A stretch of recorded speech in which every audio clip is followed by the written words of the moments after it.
আমাদের প্রধানমন্ত্রী যতগুলো স্কিম দেশে এনেছেন, কোন স্কিম জাতপাত ধর্ম সম্প্রদায়ের ভিত্তিতে আনেননি, মানুষের কল্যাণের জন্য এনেছেন। এই চোর মমতা, মিথ্যাবাদী মমতা ভোটের সময় মিথ্যা কথা বলে বিভাজনের রাজনীতি করে। সিএএ মানে কাউকে দেশ থেকে তাড়ানো নয়।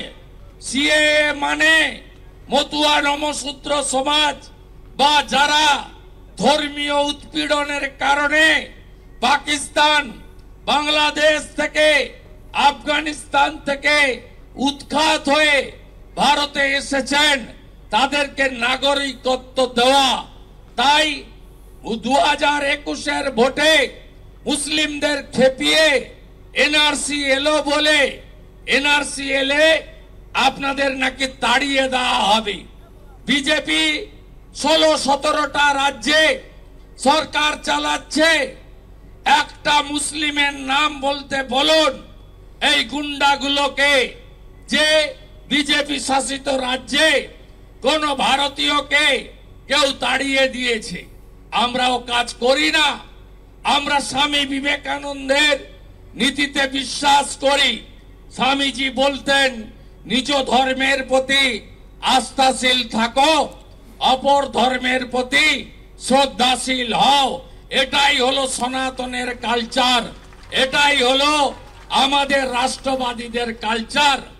মমতা ব্যানার্জি চাকরি দিতে পারেনি, শিল্প আনতে পারেনি, বাড়ি বাড়ি শৌচালয় বলুন, আবাস যোজনা বলুন, কৃষকের অধিকার বলুন, শিক্ষা বলুন, আপনাদেরকে আধুনিক চিকিৎসা বলুন, কোনোটাই করতে পারেনি বলে মমতা ব্যানার্জি এই ধরনের রাজনীতি করে, বিভাজনের রাজনীতি, যাতে 30, 35, 40% মুসলিম ভোট তাদেরকে সাথে নিয়ে আজকে আমরা ক্ষমতায় টিকে থাকতে পারি।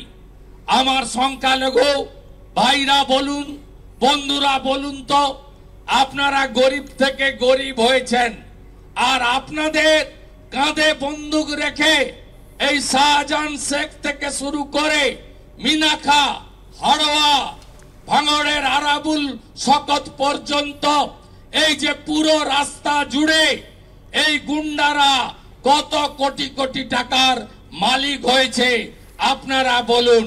শুধু আপনাদের ঘাড়ে বন্দুক রেখে এই যে বাকিবুর রহমান, এ কার সৃষ্টি?